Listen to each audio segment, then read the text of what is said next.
This one's for the trolls. How to protect yourself from inflation. It's Brian Preston, the money guy.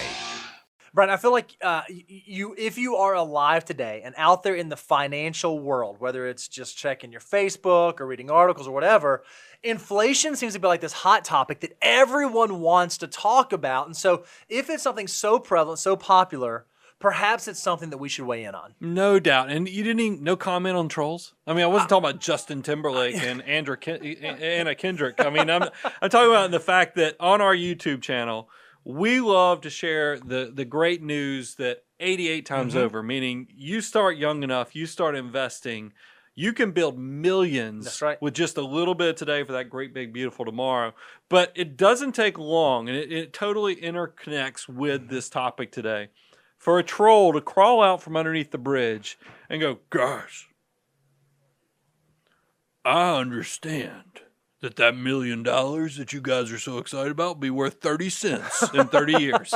And I'm like, no, but I'm going to actually give a little attention to the trolls. And we're going to talk about inflation today, because that is the concern you should always have is the value of my money going to be the same purchasing power as it is today, and hopefully it'll hold that way in the future. And that's always a concern. And we're going to share some techniques, some things you should be paying attention to and thinking about to protect yourself. But normally, whenever we share any sort of vocabulary, we want to kind of give you a definition, like sort of a Webster's definition for this thing. And frankly, if you just go Google inflation, there's a lot of really complicated definitions. So instead of getting the Webster definition, you're getting the Bo and Brian definition.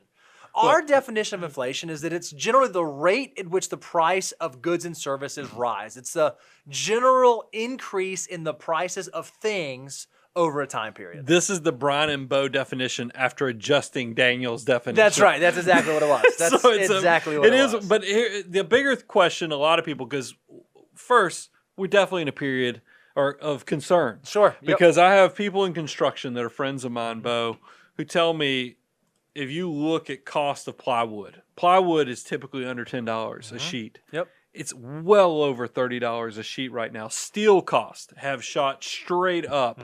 And people are starting to get concerned. What does this mean? And I wanted to kind of cover, why is inflation so scary to the public and what's going on? Yeah, because a lot of people, it's one of those things that you, especially for, I'm going to say young folks, and Brian, in this category, I'm going to say folks that are under the age of like 40 or 45, maybe even under the age of 50, you hear a lot academically about inflation, but frankly, we just have not seen a lot of inflation in our lifetime where we're living right now, or at least if we have, the folks who did see it were much, much younger at the time that they saw it, if they're under that age 50. So it's this theoretical thing that a lot of us lose track of, it actually being like a tangible thing that's worth being scared of. So let's go back in time to when actually inflation was scary. And probably the most recent period where we had really hyperinflation, the stuff that we're worried about, is 1973 to 1982. And look at this. This blows my mind.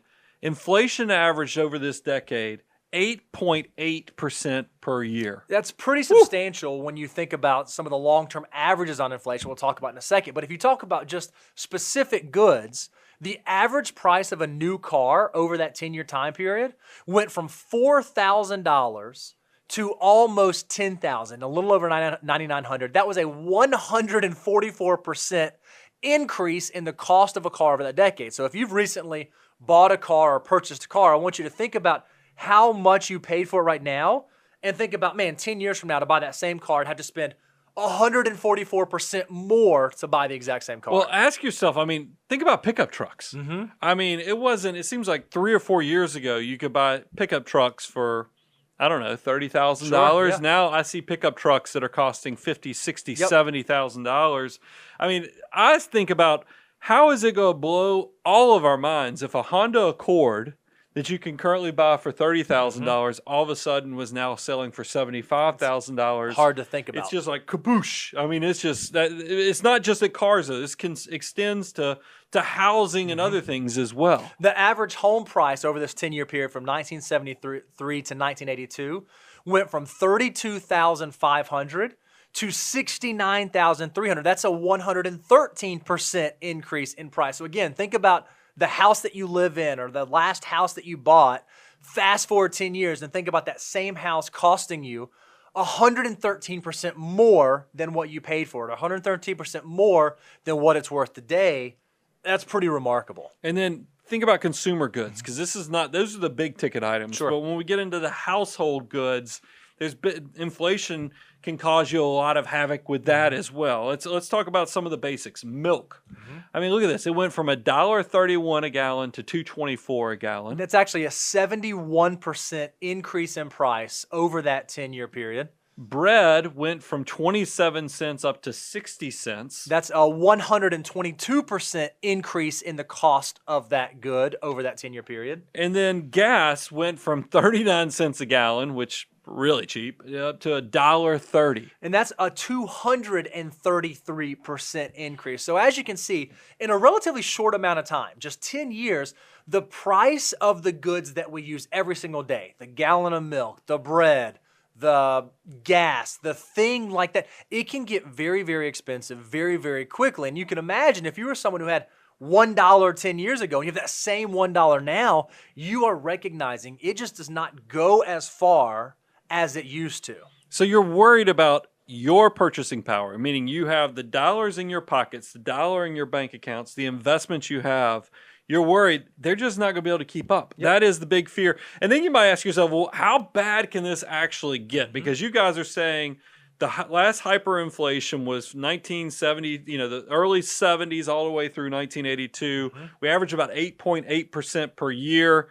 That sounds pretty horrible. I'm telling you guys, there's an extra gear to this thing. And we've seen this in countries that when the governments collapse is where you really see the support for the currencies fall apart. And look at this, in Venezuela, a roll of toilet paper, and I know you guys who are out there listening on the podcast, you can't see the visual, but we have a picture of a fat stack of bills right next to a stack of toilet paper. And maybe pre-pandemic, we were all feeling this a little bit with how hard it was to get toilet paper, but it still wasn't this big of a stack in 2018. And Bo, say that currency. Yeah, so it's a bolivar, I think, is how you say that. And to buy one roll of toilet paper in Venezuela costs 2.6 million bolivars, and that is equal to roughly 40 U.S. cents, 40 cents in U.S. dollars.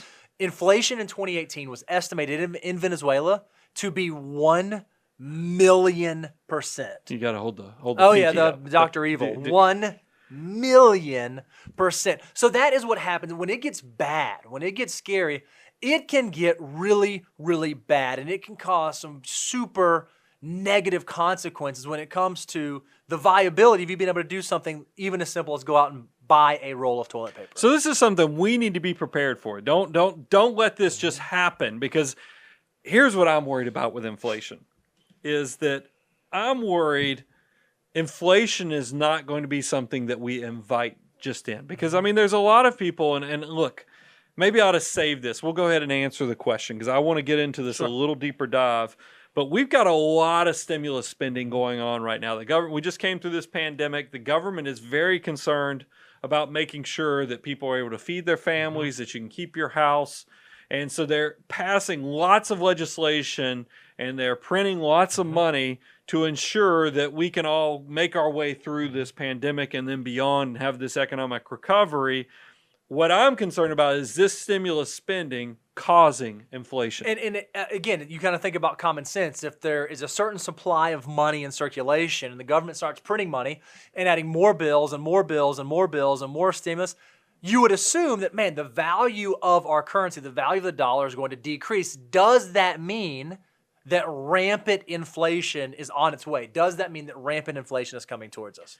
So, here's where one of the ways I was inspired. In addition to some conversations with some construction people I had, I get my emails of other, bloggers, podcasters, and so forth. And one of the friends of our show is Fritz over at the Retirement Manifesto. Yep. And I saw he had a show. I mean, he did some notes on inflation, and he had a great quote. And here it was. It was from Morgan Housel, and it said, adjusted for inflation, the two stimulus packages passed in the last 9 months are roughly equal to what we spent fighting World War II over 2 years. So when you think, if you kind of go back in history and think about World War II spending and what was required of the country to all come together and be able to fight the war effort, to fund the war machine, over that 2-year period, we have surpassed that in the last 9 months of stimulus, just trying to get us through this pandemic, just trying to get us through sort of this COVID thing. That should be something that gives you a little bit of pause, or at least makes you think, is this something I ought to be paying attention to? Well, it's definitely alarming. And this is what I was kind of getting to, is that I am nervous because with as much debt as we're running as a country, I think from some policymakers, they think that this is inflation in some forms is good. Sure. Because if you owe, $26 trillion back, the best way to pay back $26 trillion is to make it not seem like as big of a number. Yep. So you inflate your currency so that paying it back is not that big of a deal. So I'm worried there's this concern, this thought, hey, we'll just inflate things and it will be okay. So we think this is good. And that's the type of inflation where you hear a knock on the door, you open it up and you invite them in, and it all works out like this awesome plan that you have. Sure. I don't think that's what's coming, though. What I'm more concerned about is there's no knock at the door. This is going to be one of those things where we're hanging out and all of a sudden the door gets kicked in and this beast of a concern actually just rolls onto us. And let us show you what we're talking about. We actually have a graph of historical inflation from 1914 to 2020, and there's a period of a lot of EKG volatility. Sure. And then there's a period after in the kind of mid-'80s where inflation is dropping, and then it just kind of hangs out at the bottom. Yeah, I think it's really interesting. At the turn of the century, in the early 1900s, it was a lot of wild volatility, super high inflation, super high deflation. Then it moderated through the 50s and 60s. And then what we all think about in recent memory is the late 70s. But really, since the late 70s, we've not seen excessive inflation as we've gone through the 80s, 90s, 2000s, and 2010s. Since 2014, all the way through the end of 2020, inflation has averaged about 3.2% per year. So even factoring in that wild EKG early on, the average has been about 3.2%. We all know that if there is an average of 3.2% and there was a lot of it early on and then it's moderated, it's been moderated for a while, if we're going to stay true to that average, we would assume that moving forward, we'll probably have some level of inflation greater than the average, because again, there's a natural reversion to the mean that takes place. Well, that's what I think in show prep meeting you gave a big uh-oh. Because, yep. I mean, if you look at the graphic, I mean, if we are reverting to the mean, that means we're probably going to go well above where we are. Now look, you said something, and I want to give you a chance to pontificate a little bit. Okay. You said you don't think that we're going back to like 15-20% inflation. Sure. Give your prediction. I know predictions are dangerous, but can I give your thoughts on things? Now, look, I could totally be wrong on this, right? But if we think about inflation by decade, right? So you can see that in the 40s, it was 5.6%. In the 50s, it was low. And then in the 70s and 80s, 7.1% average inflation. In the 80s, it was 5.6% average inflation. And since then, it sort of pared down, right? Yep. 1990s, it was 3, and then 2.6, 1.8, 1.2. So we've been in this time when inflation has moderated, right? If we believe that reversion to the mean happens, that means that we should be able to expect some level of increased inflation in the future to get us back to that average 3.2. Well, what is different, I think, now versus what was present 30, 40, 50 years ago is there are a lot of hands in the pot right now. There are a lot of central banks. There are a lot of powers that be that want to have a hand on and control inflation. And there's even some way that currency is managed that is different than it was 40 or 50 years ago. My prediction is not that we're going to see rampant outsized inflation, because I think there are enough factors at play that can kind of control it. But I do think we probably are going to see elevated levels of inflation. And if reversion to the mean holds, it's probably going to last for a longer period of time than I think we've been historically used to. Well, I think because we've put a little shock and awe on how you need to be concerned about inflation. But there is something that's under the surface that we all need to be aware of. The government has every incentive currently all the world governments have every incentive currently to keep interest rates right. as low as possible. And the primary driver of that is they have a ton of debt on their balance sheets. And they know as soon as interest rates go up, they have to, guess what, pay more interest right. on all the debt and all the money they've printed. So there is a lot of incentive to kind of keep this game going on as long as possible. So I just want to make sure you're aware of this. And because we've been hearing the drumbeat of runaway inflation since really 2008 when quantitative easing started. I mean, this is every year we have, more pontification, more analysts saying, guess what? Inflation will be here anytime now.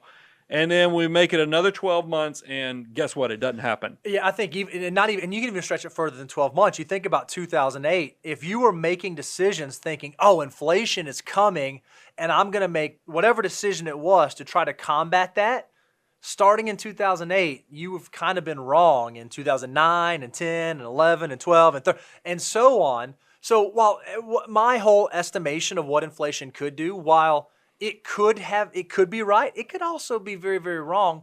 We don't know. And we think when it comes to portfolio construction, one of the things you have to come to grips with is we don't always know exactly what's going to happen. So we think whenever there's uncertainty, you want to spread your risk and plan for what could come and not bet on what you think might happen for sure. So that's a great segue into now. How do you protect your assets from inflation? Let's get out ahead of this.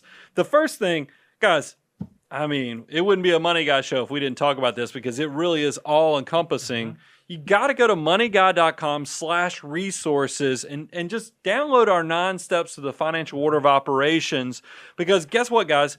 The first thing you can do before you need to, don't even consider getting defensive if you can just build this into your offensive plan, meaning that you're going to build the concern for inflation right into your personal investment plan. And I think that understanding how your money works, where the next dollar goes, can actually help you out with that process. Absolutely. So as part of building your plan and as part of thinking about the things you ought to be thinking about, we wanted to equip you with some things to keep an eye on, some things to be aware of that you can sort of use as an indicator in terms of where inflation is. Is it present? Is it something I need to be concerning myself with? Now, Bo, show prep, you are so annoyed that Daniel chose a Bitcoin. Yep. I think that we're going to share some of these, and I think that some of them I agree with, and I think some of them I disagree with. So here's the thing. We chose to use the terminology indicator to be aware of and to be careful of.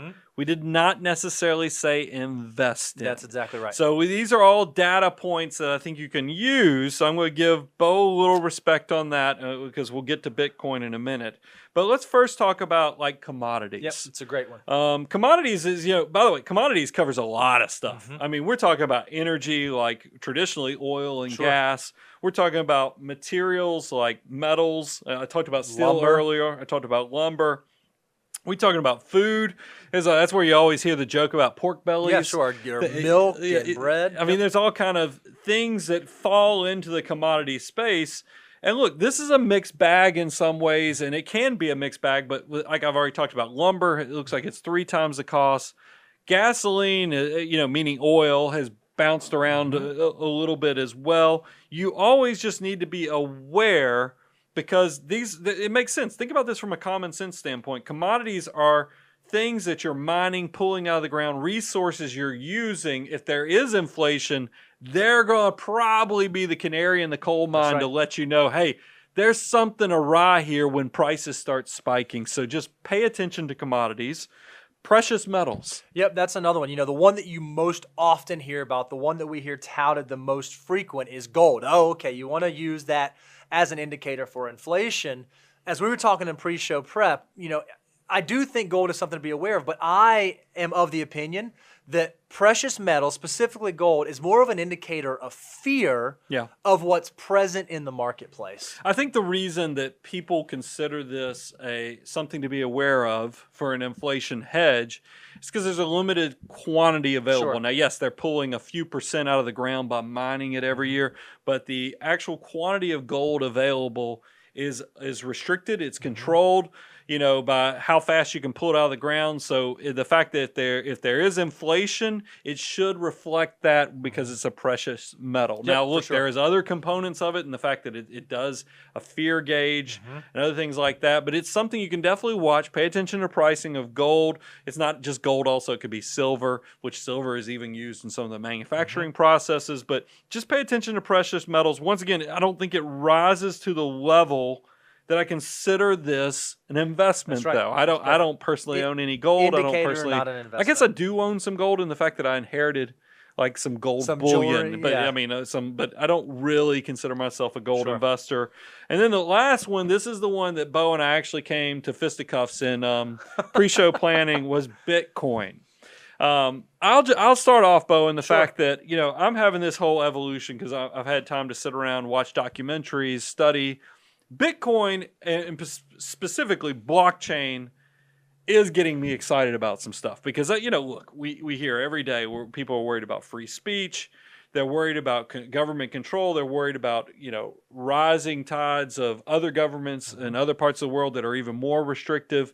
And blockchain and Bitcoin and the cryptocurrencies look like, just like the internet was a breath of fresh air for opening up information to everybody. There's a lot of people that are saying that these forces in the background that are threatening individual freedoms, the salvation of that will come from probably blockchain technology because it's incorruptible in a lot of ways. So people have attached that awesomeness to this, is because it wasn't designed as kind of for the cryptocurrency to work in the financial space.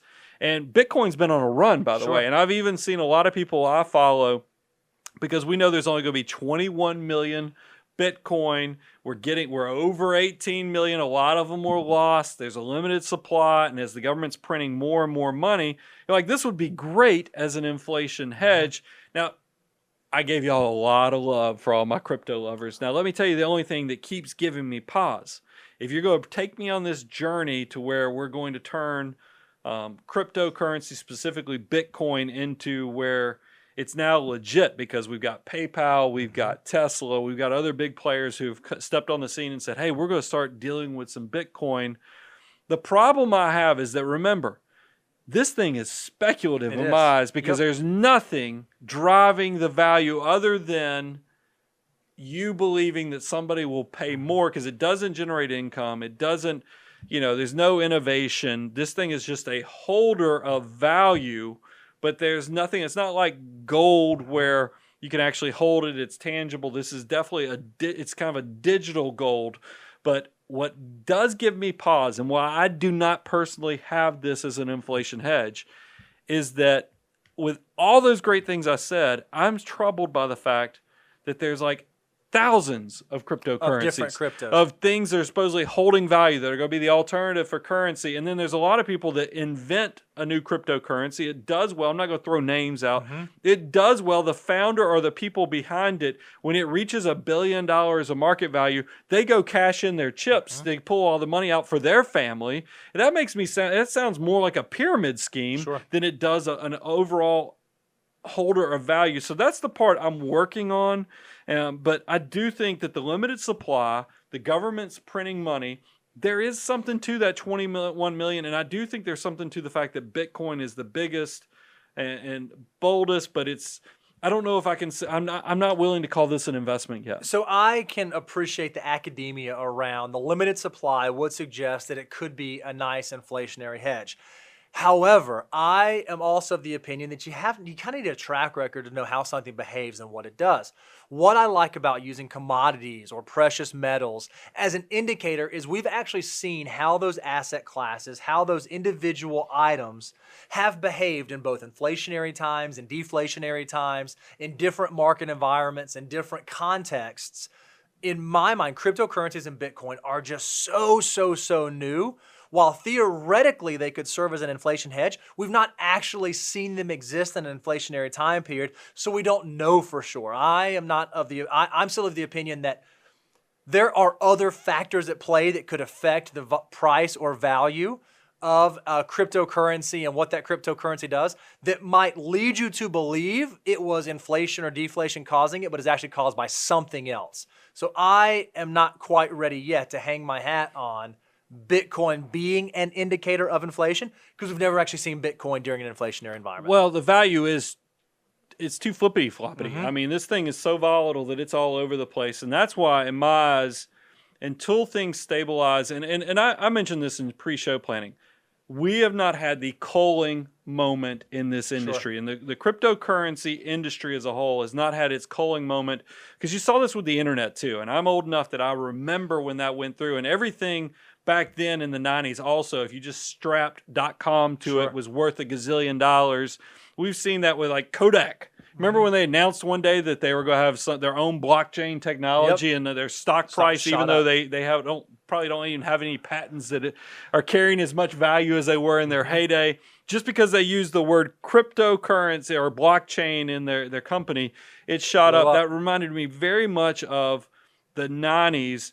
I do think that the thousands will be honed down and culled down to just a few, and it will be exciting. Mm-hmm. It will be something that we all should, that will add value to our lives. And if I'm a young person looking at careers, looking at things that I could pay attention to figure out if there's opportunities, definitely keep your eye on what's going on with blockchain.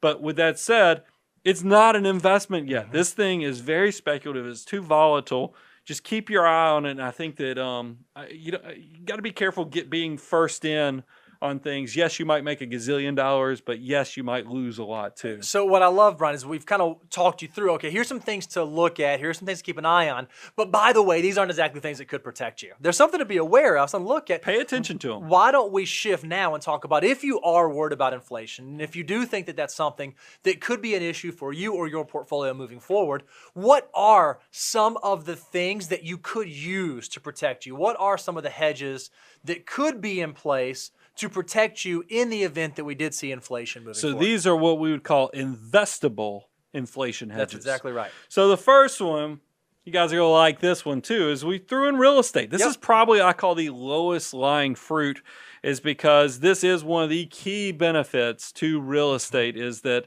we obviously know there's a limited supply. There's not making more unless you live next to a volcano, and that's probably a pretty scary place to get more real estate made next to you. But real estate does go up with inflation, and owning a home is a great way to protect yourself. But I think there's even easier ways. We like to talk about REITs. Mm-hmm. I mean, you could own rental property, you can do commercial property, but if you just want the easy way, I mean, you can just do REITs, and we even have some research to show you what does that look like from a historical standpoint. Yeah, we went and looked at the investment returns of real estate relative to inflation from 1972, pre-hyperinflation, all the way through the end of 2020. And what's interesting, this shows every year, if you're out there on iTunes or iHeartRadio, we actually have a graph that shows every year annualized what the return was on real estate and then what inflation measured that year. So from 1972 all the way through 2020, inflation averaged about 3.9% per year. That's the average rate of inflation we saw over that roughly, 50-year time period. Real estate, on the other hand, actually had returns of 9.2% annually. So the price of goods rose by about 4%. However, if you were invested in real estate, the value of your dollar actually rose by about 9%. When you look at this visual that we've created here, and for those that are out there in the podcast world listening to it, this thing looks like an EKG with the real estate doing way above inflation in years, and then there's about 5 years over this 50-year period that actually real estate just took a nosedive. It was very volatile. Those are those down markets that you see with real estate from time to time. So a lot of you looking at this visual will be confused. You'll be like, well, is this actually good? Because based upon this, it looks like that inflation is much more stable, whereas real estate is all over the place. And that's, by the way, that's like any investing. We always talk about the walk up the mountain with the yo-yo. Every year that you're a diversified investor, you will have some form of volatility, but your goal is to capture enough good years, because there's definitely, remember, 80% of the time you're going to make money 8 out of 10 years. 2 years is typically out of every decade. There's going to be down years. This kind of fits to the T if you think about that. We've got 5 where we went below zero, approximately a 50-year period. This is even better than average of 1 out of every 10 years. But if you bring it and actually stack in what you get to keep each year above and beyond, the separation is huge. Yeah, so what you can see is the value of a dollar invested or the value of a dollar eroded by inflation. It's really interesting. So if you had a dollar in 1972, over the course of the 50-year period, it's going to lose about 4% of purchasing power per year. However, your investment in real estate gains about 9% per year. So what you get to keep in terms of real purchasing power is the differential. So the value of your dollar, even with inflation happening, increases about 5% per year by utilizing real estate as an investment. But I think this is a great life lesson too on it's okay to have some risk on assets that will outperform inflation because you get rewarded for that in the long term. The separation from 1972 through 2020 between inflation and what real estate has done is substantial when you look at it from a visual standpoint. So we think that that kind of is the aha moment. Real estate will be something that can serve you well if you're concerned. REITs are the easiest way to get in. You can do it through ETFs. You can do it through a Vanguard, a Fidelity. Sure. Great way to play it. Another one, and this is interesting to me, is that the government has gotten in on this too. They said, realize we sell a lot of treasuries, but I know we have people out there that are concerned, because bond investing struggles when you're worried about rising interest rates. So the government got creative and they said, well, you know what? What if we create a government bond, a treasury, that actually adjusts for inflation? And they created these inflation-protected securities. I'm going to defer to our in-house CFA and let him kind of walk you through his thoughts and how to even consider dealing with TIPS and I-bonds and all the other things there. Yeah, so essentially what happens when you have a treasury inflation-protected security is the government says, all right, we're going to issue a bond and we're going to pay you a stated rate of interest. But periodically, we're actually going to adjust the principal value of that bond based on what inflation is doing. So if I have a $1,000 bond outstanding and it's going to pay 3% in interest, I'm going to get that 3% coupon payment every year. What they're going to do, though, is as inflation increases, they're going to adjust the principal value of that bond. So instead of it being a $1,000 bond, it might go to an $1,100 bond. So when I get my 3% coupon, it's actually based on the $1,100 instead of the $1,000. So the theory behind TIPS is that as interest rates rise, as inflation rises, I don't have to worry about my fixed coupon being stuck at a 2 or 3% because my principal value will be adjusted. It's basically a normal bond with a little bit of juice on top of it to keep you protected. So I know we're going to have a lot of our financial mutants that are clients that are going to be reaching out and saying, hey, Brian, you guys talked about this whole show with inflation. Do I have TIPS? Do I have I-bonds? And this is what we know. We know that we have hired very good fixed income managers, and they have held these securities in the past, and we're kind of trusting. That's where we're putting, because bonds are going to be a tough area to navigate. Absolutely. That's why, look, we love index investing, but we do think that fixed income is one of those areas where you have to pay attention because the landscape is ever evolving and changing. And TIPS are not a walk through the park completely because, look, we're on a lot of government juice right now. Sure. The government, I even asked the question earlier in the show, is stimulus spending causing inflation? We've seen periods historically where, because these TIPS have not been around for that long. And we've seen periods, though, with like quantitative easing in 2013, they were cutting it back. And TIPS got crushed by about 8%. They lost 8% of principal because we were bringing back some of that government juice that was being given to the markets, and these funds, these holdings actually got hurt. So I tell you that just because I know there's going to be a lot of people curious, are we buying a lot of TIPS right now? Are we buying I-bonds? And that's the part where, like I said, we're counting on some of the management. We're watching the market. And then, Bo, this is something, you said something really key. TIPS are something you have to be careful trying to get in on the front end of. It might be one of those things where you wait to actually confirm you have an inflationary period and then jump into the dance with these type of holdings? Yeah, I think what's really interesting is we already said that since the very first quantitative easing back in 2008, we were saying, hey, we need to worry about inflation. We need to worry about inflation. And if you were someone that said, oh, you know what, that's right, that makes sense. I am going to be worried about inflation. I'm going to sell my entire portfolio. I'm going to go buy inflation-protected securities starting in 2008. Well, what you would have seen is a decade that followed that was not a substantial inflationary period. So trying to time it and trying to get out in front of it may not be the best bet. And we all know that fixed income is actually way more of a complicated esoteric asset class than traditional stocks or traditional equities. So we try not to overcomplicate it. We try not to over guess on what's going to happen, because a lot of it, just like you said, can be based on sentiment. We decide that the government's going to stop buying bonds and quantitative easing is going to go away. Inflation protected securities got hammered not because something had fundamentally shifted, but because there was a worry that something would fundamentally shift. So you have to make sure you're aware of that. And when we do portfolio design, this is why we like diversification. This is why we like to balance index funds with active managers so that you have that exposure, but you're not concerned about being 100% right. You want to protect yourself from being 100% wrong. And we even have so we have the data on, because these funds have been around a little over 20 years now. We've seen how are they performing compared to inflation, and you can see they've outperformed. They've done better. They've done exactly what they were supposed to. Now, we asked an additional question. We're like, well, compare this to the ag, the basic bond index.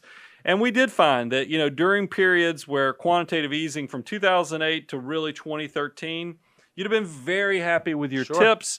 But then it seems like from 2013 to now, 2021, you would be much happier that you were actually in like a traditional ag type fund or an active manager that's doing your fixed income. So but all these, they don't, and by the way, the spread is not so crazy that you feel like, it's not the difference between, man, I wish I'd have bought that Tesla stock. I mean, we're talking about just a few points of spread here on the annual, but it is something to be aware of. Yes, they're viable tools to use in inflation, but it might not be something that you want to use as a precursor to inflation. So just be mindful of that. And that leads us to our last investable tool or hedge for inflation. And this is one I consider, just like real estate, no-brainer. I consider this one a no-brainer, but this one is one that for some reason, it's not on the tip of the tongue of most people when we talk about inflation hedges, but it definitely is for me. And that's just your equity holdings, your stock portfolio, because I've told you guys, I get so excited about the world we live in and the fact that innovation is ever expanding and increasing. It's not slowing down. So when somebody tells you, hey, does this economic growth keep going? I'm like, ask yourself, is innovation increasing or is it decreasing? And then I remind people, because this is probably the third show I brought it up, pandemic hit our shores here in America in March of 2020. Exactly 1 year in the future, we have 3 vaccines to battle this. That is innovation working in the medical space. There is innovation going in our pockets with our smartphones. There's innovation all around us with the vehicles we drive. This is not going to slow down. So why in the world would you not want to be a part of that, even if we get into an inflationary period? Yeah, and I think what's amazing is that when you break it down to sort of its basest level, what is owning an equity? What is owning a stock? It's actually owning a business. When you go out there and buy a Home Depot or an Apple or a Tesla, you, along with that CEO, are co-owners in that business. Well, I've heard Warren Buffett give this example before. A beautiful thing about if Coca-Cola wants to sell a Coca-Cola for $1 and inflation happens and the price of the inputs, the sugar and I don't know anything else that goes in Coca-Cola besides sugar, but the price of all the stuff that goes all in there, right? All those prices go. What's Coca-Cola do? They're going to raise the price of that good and they're going to charge a consumer more for that good. Well, if you're an owner who gets to participate in that price increase, you are naturally going to be inoculated from the rising prices, from inflation. So one of the best places you can be is on the ownership side of the equation. Well, when you invest in the equity markets, when you are a stock investor, when you buy mutual funds, when you buy ETFs, when you buy index funds, you're actually buying ownership in those companies and naturally aligning yourself on the right side of that equation. Well, everybody, they always bring up the hyperinflation period, that late 70s, Sure. early 80s. And I'm quick to tell them. As a matter of fact, we recycled a slide from a previous show because I was like, stocks did great during that. Look at this. From 1979, inflation was 11.35% that year. The S&P 500 made right under 19%. So again, if you think about this in common sense terms, the value of your dollar eroded by 11%. That's what inflation means. However, your dollar increased based on the S&P 500 return by 19%. So what you get to keep is the difference. Your purchasing power, even in an inflationary time, increased by about 8%, which is remarkable. 1980, inflation was 13.5%. That's where, because everybody's always daydreaming, man, if I could have locked in a CD paying me 13% per year back then, we all think that's Sounds great. But look, 33% is what the S&P 500 made that same year. 1981, yes, inflation was once again double digits with 10%. And the stock market did lose. It lost 5% that year, but then 1982, inflation now is dropping at 6.16%. And then look at that. The stock market recovered from its 5% loss in 1981 to making 21% in 1982. You're like, man, maybe they cherry picked this. Maybe they went out there and just chose this, 4-year period. I bet this thing got crushed in the long term. So we want to take the picture out even further. We did from 1980 to 2020. That is a 40-year period. And once again, just like we did this with real estate, if you compare inflation annually to what's going on with the S&P 500 annually, it looks like an EKG where the majority of the years, the S&P 500 is definitely higher, but it's those down years. That's why I talk about EKG. It's those down years, the volatile years, where you'll see there are approximately 5 years that out of this 40-year period where the market actually went below zero, meaning it lost money. We heard one of them was 1981, I believe, when I was doing the earlier example. But fortunately, that's not how investing works. We talked about it's the walk up the mountain with a yo-yo. You're going to higher and higher places because there's enough good years, approximately 8 out of every 10 years, that you get overperformance, you get to capture, you get to keep it, and you get to let that stack on top of each other. That's how compounding interest works. That the next slide shows, I mean, Bo, this is tremendous, the separation. The annualized performance from 1980 to 2020 of inflation was 3.2%. We've used that number before. The S&P 500 during the same period was 12%. What that means is even though the value of a dollar was eroded by 3% per year, what your actual purchasing power increased by was almost 9%. The difference in the 12% growth and the 3% inflation, that's a 9% real rate of return. Not only did your army of dollar bills get nominally bigger, it grew, the actual ability of your army of dollar bills to go out there and purchase goods and services increased because you had an asset that outpaced the rate of inflation, and that's the name of the game. When it comes to building an army of dollar bills, that's really what you want to do. You're not trying to just get to 2.6 million bolivars. You want to be able to buy the things you want to buy and do the things you want to do when you reach financial independence. So inflation certainly has to be something you take into account when you think about your long-term plan. I do want to give one more tip that I think all investors in equities need to understand. In the short term, if inflation, like I said, burst through the door, caught us off by surprise, all by surprise, your equity holdings in the short term might get beat up a little bit. Because look, economic cycles get scared, volatility, fear kicks in. But here's what I know. Over the long term, because remember, you shouldn't put any money into these type of investment classes unless you can give them at least 5 to 7 years to work. In the long term, these assets are going to be okay. So don't let those short-term volatile market fluctuations keep you from reaching your goals. And the big thing I'm getting out of today's show is be proactive. Don't let this, look, plan for it, but don't go so crazy that you know you're so right that on August 16th of 2021, you've got to have all your money out. I just made up that date. I don't even know. It's 2 days before, like, one of my daughters is born and, a few days before an anniversary, so maybe that played into it. But don't be so sure of your opinion on the investments, that you choose this day to go all in, all out of something, the better plan is to have that offense of building the financial plan, building the asset allocation, building the approach to no matter what happens, the plan is going to be good in the middle of what comes your way in the future, as well as getting you to financial independence. Don't get yourself in a pickle of a situation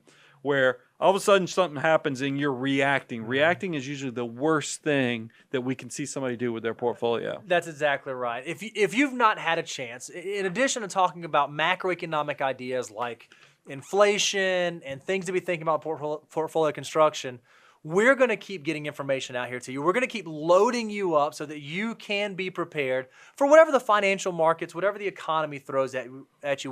We want you to feel like you have a team in place that can help you navigate that and approach it well. If you've not gone to our website, go to moneyguide.com. We have a resource page out there where you can access a myriad of resources to go help you take your finances to the next level. So make sure you're using that. Go out to YouTube. Make sure you subscribe. If you've not subscribed on iTunes, subscribe on iTunes so that you can get the content in your ears, in front of your eyes every week as we have new content coming out. Now, there's going to be a few of you out there watching this and be like, man, I'm realizing I've kind of built up something here. I've built up some assets.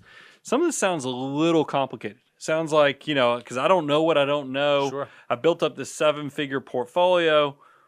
What should I do? There are a group of you that, look, don't just get yourself overwhelmed. This is the abundance cycle. We know that you're out there, you're listening, you've come, you've learned, you've applied, you've grown these concepts to where your assets are now substantial, but now you just don't feel comfortable making the decision anymore. That is the graduation point of the abundance cycle. We know we can give you all this free information because at some point you're going to be so successful that you'll want to have somebody kind of help you through the next phase of how you actually get to spend, how you get to use, how do you get to steward and create a legacy with these assets. We'll be waiting. We work with clients all across the country. So feel free to reach out and just thank you for all the support, the growth, everything we have. We want to make sure we continue to keep creating great content for you guys. I'm your host, Brian Preston, Mr. Bo Hansen. Money Guy Team, out.